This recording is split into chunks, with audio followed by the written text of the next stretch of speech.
Good morning. My name is Aaron. I'm one of the pastors here. Thanks so much for being with us today and worshiping with us. I want to tell you a quick story. When I was in college, I was fortunate enough to drive a lot of really awful cars. Now, I realize for some of us in this room, like if you're younger, let me just say this, all right? This is no judgment on any parents or your parenting styles, but if your kid is not driving a beater of a car, something's wrong, okay? Every kid should get into their car wondering if it's going to start. Like, that is how it should be done. And that was kind of me. I'm joking. You can do whatever you want. But that was me. Like, I would get in my car, like, I hope this works. So I got a good car to start college, which I wrecked. And then I got the hand-me-down car from my parents that they were like, well, you can have this thing. It was an old van that looked like a space shuttle. If you remember those, the Chevrolet, I don't remember the name of it, somebody does. The Astro, not the Astro, it was after that. Anyway, it had like the angle, it was like this. Anyway, I always thought it was a space shuttle. So I drove that for a while. Here's the thing about that one. You could only get to the driver's seat by going through the passenger door because the door was jammed shut. You couldn't open it. And so you couldn't roll down the window. You couldn't go through the drive-through. You couldn't do anything with that door. That door was permanently welded shut. And then what happened was the passenger door broke, and you could only open the passenger door from the inside. So then you had to go do the sliding door, which vans in those days only had sliding door on one side. Sliding door, reach through, open the passenger door from the inside, then climb through. All right, so that was my life for a while, and then that died. And then I had a red Pontiac something or other that also died. Okay, so now we're in my junior year of college. I have no car, and I live off campus, and I have a job, and I have school, and I have lots of other things that I'm involved with, and I'm kind of in this position of I don't know what to do. I don't have money to get another car yet. I'm just kind of sitting. I don't know what's going to happen, right? Well, fortunately, I had some great friends. One in particular, her name was Bailey. She also lived off campus, and she had all the time in the world. She was like, yeah, I can pick you up and take you to school and take you to your job. I'll do whatever.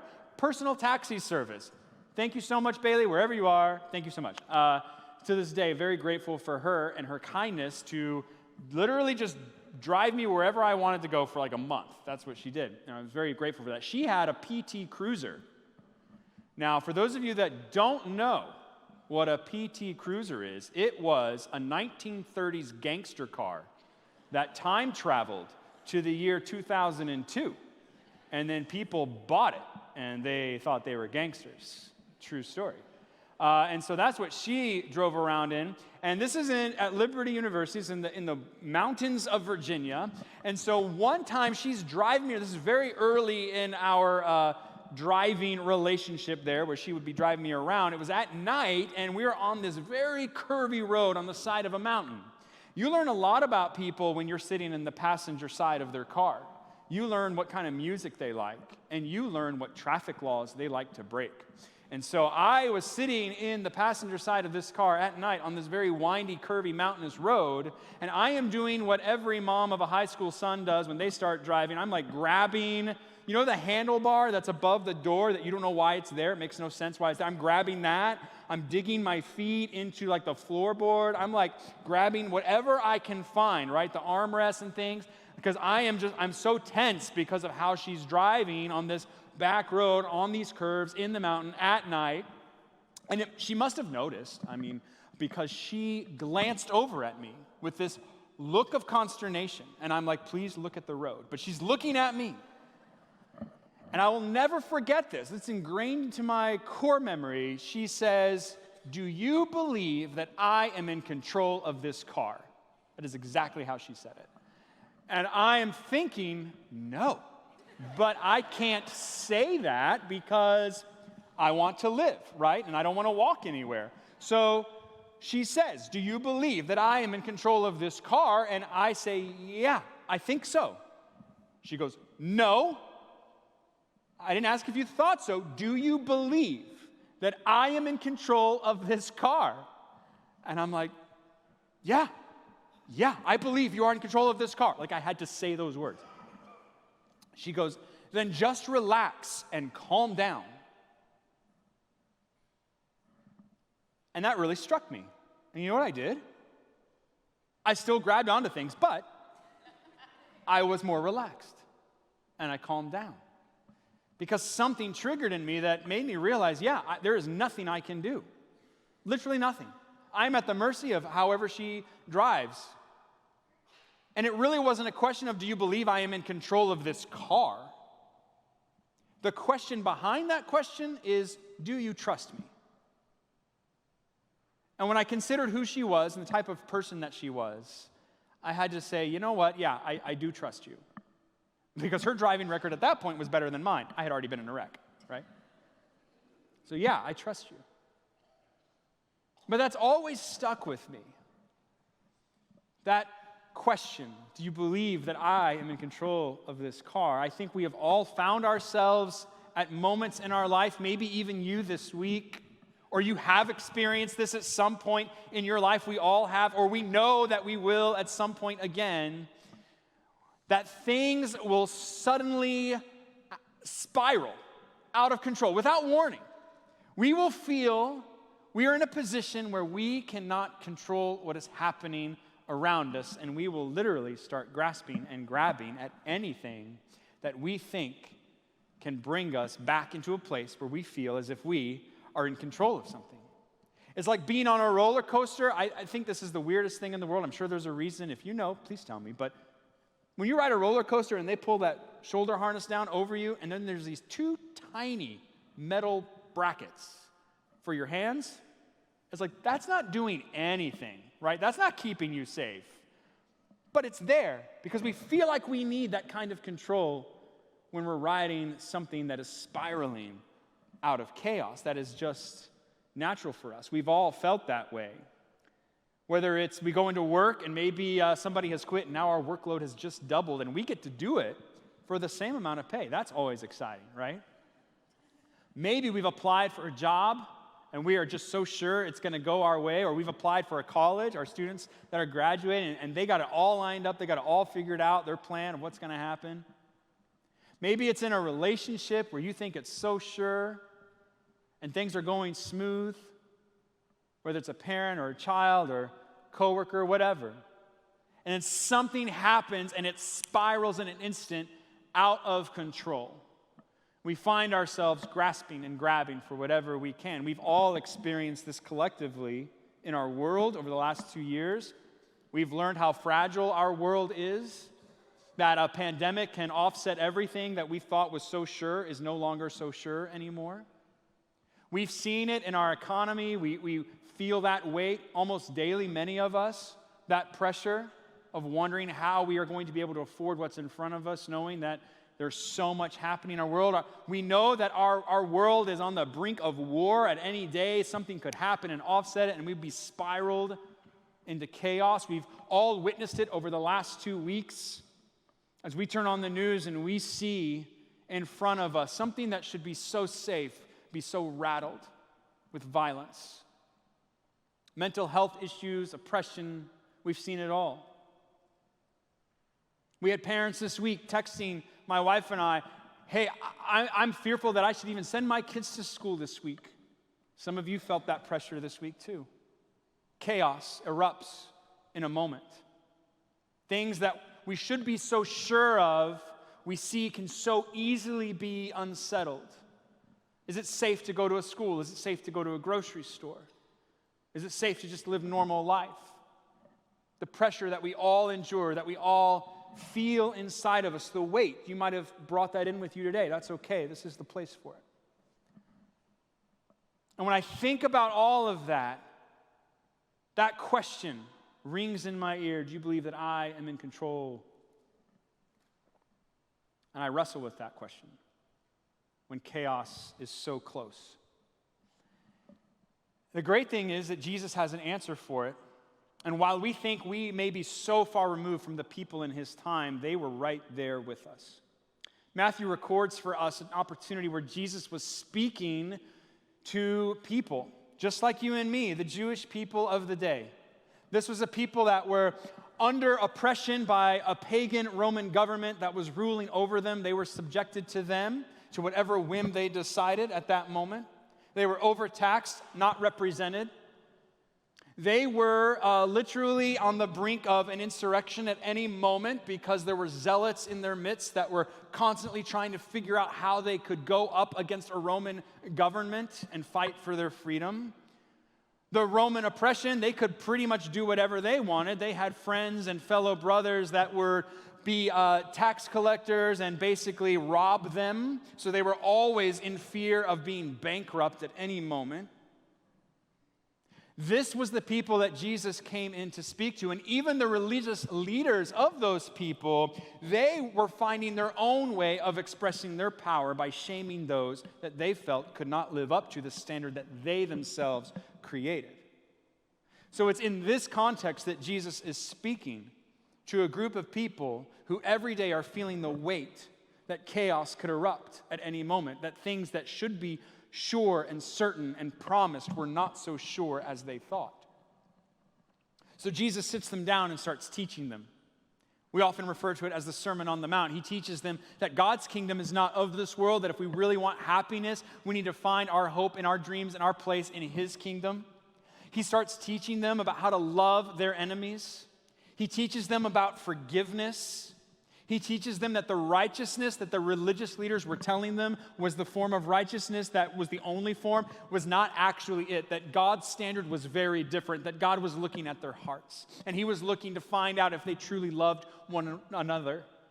And it was by loving one another that God would be displayed, not through the rules of do's and don'ts that they were creating. He taught them how to pray, how to give us this day our daily bread, how to forgive our debts as we forgive those around us. And it's in that context that Jesus is teaching to those people, much like you and I, who feel the weight of everything going on in their community and in their world and in their own personal lives. And then Jesus opens up this amazing passage that I've been sitting with for a few weeks, and I just think it speaks so critically to where I am, and I think to where many of us are in this world. He starts off by saying this. He says, "Do not store up for yourselves treasures on earth, where moths and vermin destroy, and where thieves break in and steal. But instead, store up for yourselves treasures in heaven, where moths and vermin do not destroy." All those intangibles, right? Love, joy, peace, kindness. "And where thieves do not break in and steal. For where your treasure is, there will your heart be also." The eye is the lamp of the body. If your eyes are healthy, your whole body will be full of light. But if your eyes are unhealthy, your whole body will be full of darkness. If then the light within you is darkness, how great is that darkness? That's important. I want you to remember that. We're going to come back to that in a little bit. "No one can serve two masters. Either you will hate the one and love the other, or you will be devoted to the one and you will despise the other. You cannot serve both God and money." It's like Jesus is saying, listen, I get that this world is honestly, let's pause for a moment. The people receiving that word right then were probably thinking, yeah, no worries, Jesus. I am not at all worried about serving money because I don't have any. It's probably what many of them were thinking. But he goes on to talk about the pursuit of that. And it's really a question of, all right, where are you putting your trust? Because where your treasure is, there your heart will be also. So don't store up earthly things for yourself. Instead, think about the kingdom that I am telling you about. Think about the kingdom where you can be from, that God has. Because here's what he's trying to get to, and this is just kind of my summarization of what Jesus is saying in this moment. He's saying, listen, because things are out of your control, right? Because your heart will follow your treasure. Because your earthly treasure, because your earthly circumstances, because your earthly possessions, like it's not reliable, right? Everything is very fragile around you. You cannot be sure of any of that. He goes on then to say, therefore, I tell you, do not worry about your life, what you will eat or drink, or about your body, what you will wear. Is not life more than food and the body more than clothes? Look at the birds of the air. They do not sow or reap or store away in barns, and yet your heavenly Father feeds them. Are you not much more valuable than they? Can any one of you, by worrying, add a single hour to your life? What's the answer? No. They knew that too, by the way. And why do you worry about clothes? You see how the flowers of the field grow? They don't labor, they don't spin. Yet, I tell you, not even Solomon in all his splendor was dressed like one of these. If that is how God clothes the grass of the field, which is here today and tomorrow is thrown in the fire, will he not much more clothe you, you of little faith? So, do not worry, saying, what shall we eat? What shall we drink? Or what shall we wear? For the pagans run after all these things. Other translations will say, eagerly pursue all these things. And your heavenly Father knows that you need them. But seek first his kingdom and his righteousness, and all these things will be given to you as well. Therefore, do not worry about tomorrow, for tomorrow will worry about yourself. Each day has enough trouble of its own. That sounds great, doesn't it? Don't you just leave me like, oh, okay, great. I won't worry about anything then. Like intellectually, I can get there, but that does not do anything to dissipate the tension that is in me. Not worry. Do not worry if I'm going to eat.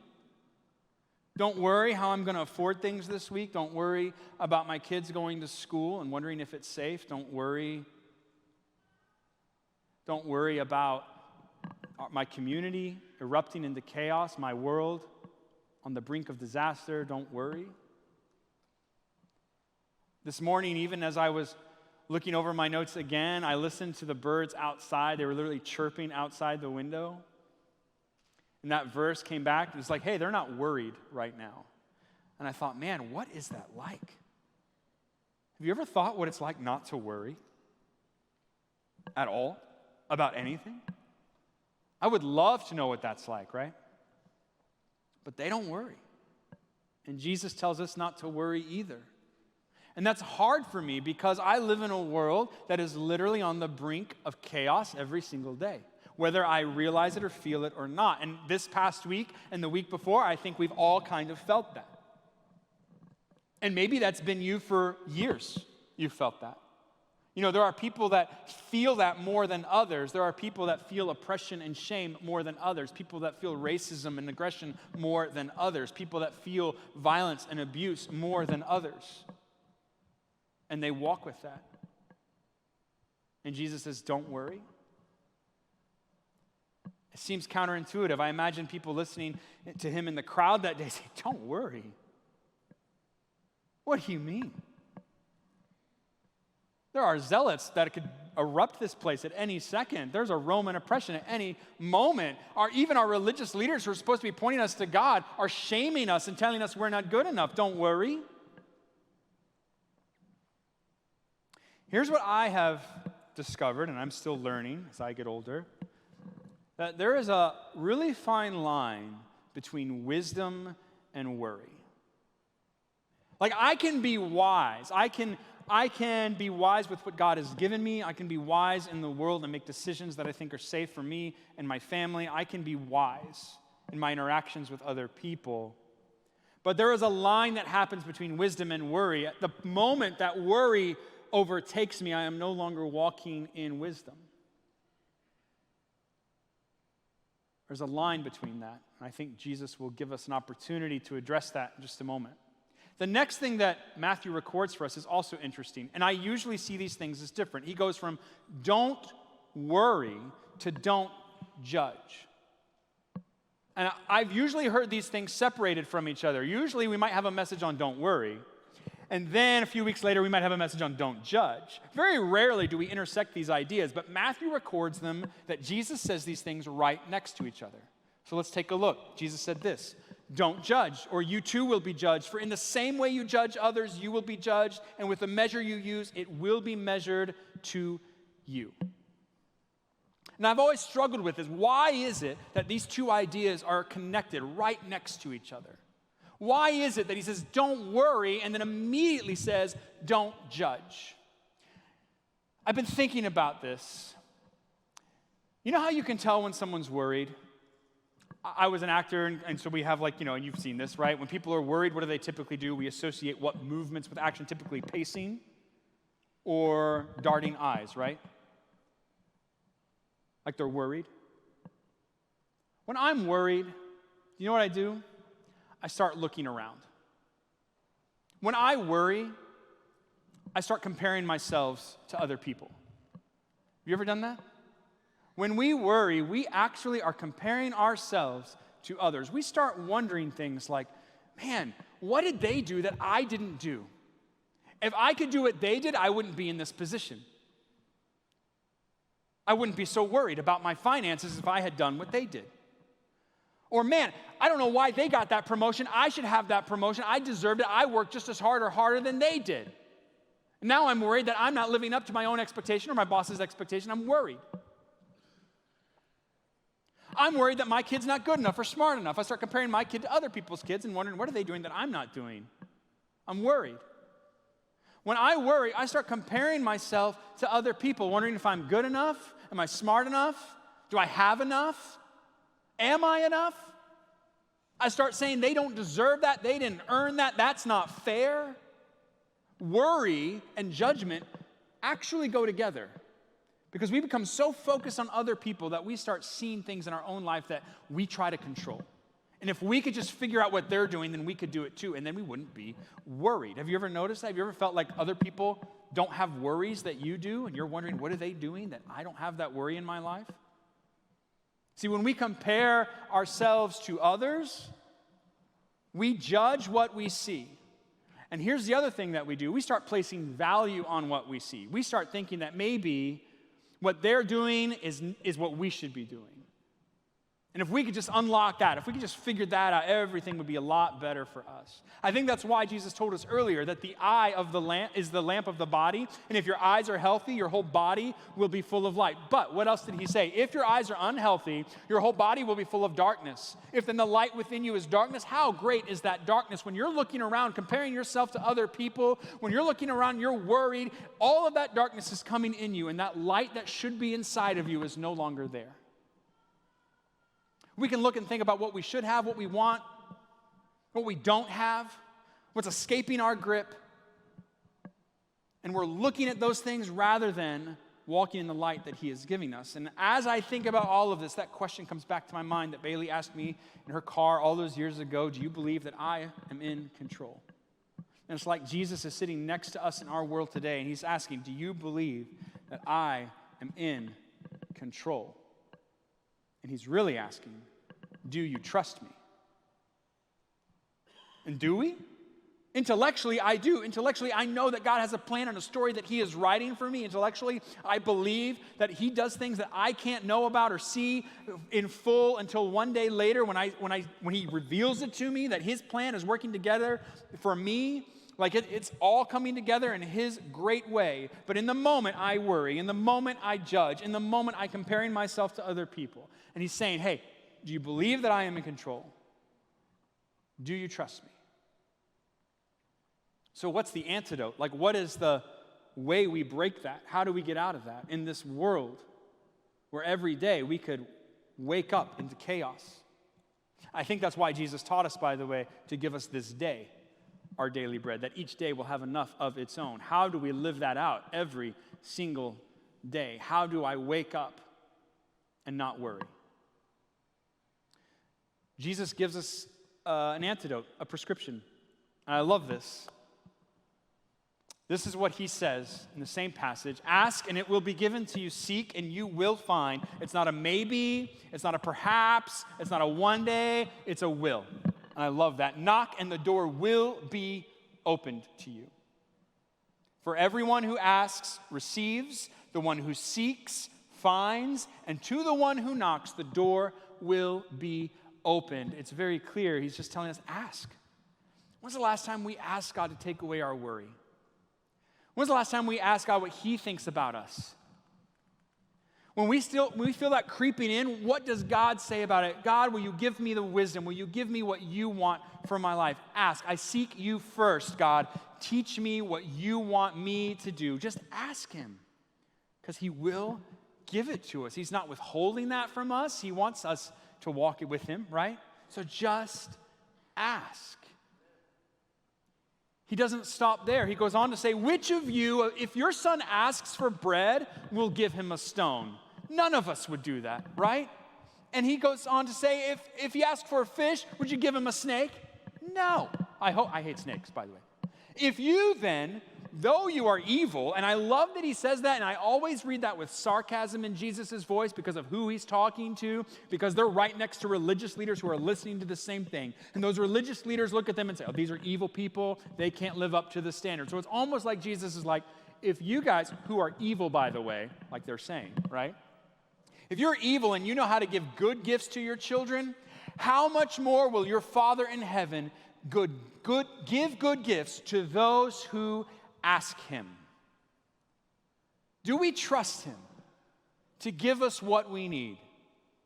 Not what we think we need, but what we need. Remember, his kingdom is from somewhere else, where things don't get destroyed. So in his kingdom, what we need is peace, joy, love, hope. If we ask him for those things in the midst of chaos, you think he'll give it to us? Yes. Because he's not going to give us stones when we ask for bread. He's not going to give us a snake when we ask for a fish.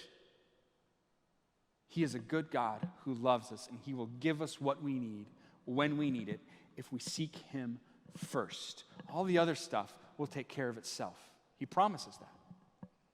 But he will give us what he needs to give us and what we need from his kingdom when we need it, if we ask him. But he doesn't stop there. So, in everything, do to others what you would have them do to you, for this sums up the law and the prophets. Here's one that we miss sometimes. We ask God for it, we trust that he will give it to us, and then he does, and we hold it to ourselves. But that's not what he just said. And instead, he ties it with the idea that we should treat others the way that we would want to be treated. That means that peace, that joy, that love that he gives us, we are then to give to others in a world that is experiencing the exact same chaos that we are experiencing. We ask him, we trust him, and then we give it away. As he gives to us, we do not keep it to ourselves. Followers of Jesus, we do not keep it to ourselves. We give it away. Because there is a world of people living in the same chaos that you and I are living in. Yet we are children of light if we are followers of Jesus. And as he gives us hope and joy and peace, we are not meant to keep it to ourselves. And that is counterintuitive. Because when we worry, you know what we tend to do? We tend to focus in right here on ourselves. We tend to get blinders on our eyes and we only focus on us. And Jesus says, no.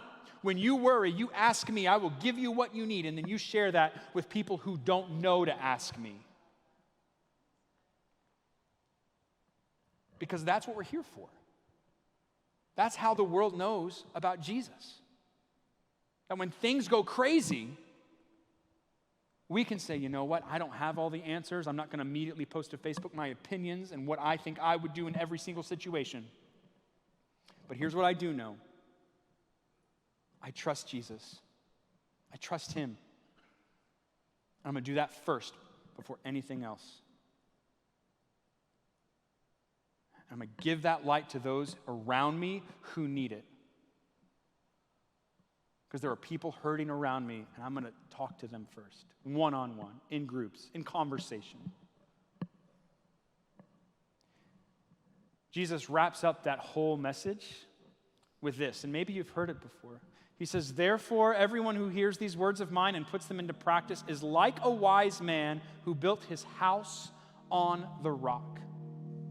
The rain came down, the streams rose, the winds blew and beat against that house. Chaos erupted against that house, yet it did not fall because it had its foundation on the rock. But everyone who hears these words of mine and does not put them into practice is like a foolish man who built his house on sand. The rain came down, same rain. The streams rose, the same chaos. The winds blew and beat against that house, and it fell with a great crash. The difference between us and everyone else should be that we are putting into practice the words we have just heard. We put it into practice before the chaos comes because that's the foundation. So that when it happens, we are prepared and we are ready to be what the world needs around us. We ask him every day, God, give me joy, give me peace, give me hope. because chaos can come at any point. God, I trust you every single day to give me what I need when I need it, not to keep it for myself, not even necessarily for my own well-being, but so that I can share that with the world around me, because chaos will come. And when it comes, I want to have a foundation that is safe and secure on you, because I have asked you, I have trusted you, and I have put it into practice. Because the chaos does come. Some of you are in it. Some of you see it coming. And sometimes we're not prepared for it. Here's the other thing that I think about when I think about those two houses. The guy that built the one on sand, his house falls down and crashes. It's the same chaos, same world. This one's still standing. Do you think that the person who's in the house that's still standing, if he's truly loving others the way that he would want to be loved, he would look at this guy whose house just fell down, whose world just fell apart? Don't you think he'd say, hey, come stay with me for a while? That's why. So we can be light to a world in darkness. So more people can know about the hope that we have in Jesus. So followers of Jesus, don't worry. Don't judge. Ask him. Trust him. Give away what he gives you. And put it into practice. And it's through that when that chaos comes, we are ready. We are ready to be a light and a safe place and a harbor for those in a world that need Jesus. Will you pray with me? God, thank you. Thank you that we can trust you, that you are a good Father who loves us, that we can come before you and ask you to give us what we need. Even when we don't know what to ask for, we ask for the wrong things sometimes, God. But we trust you. We believe you. And God, forgive us when we keep it to ourselves, that joy, that light, that hope that we have. Forgive us when we don't share it with the world around us. Forgive us when we jump into the darkness along with everyone else and we enter into the same chaos rather than being the light and the place of hope and wisdom that you've called us to be. God, would you help us to put this into practice so that when the floods come, when the wind blows, we are ready to be the light that you have called us to be. It's in the name of Jesus that we pray, who gave his all for us, so that we can give our all for you. It's in his name we pray. Amen.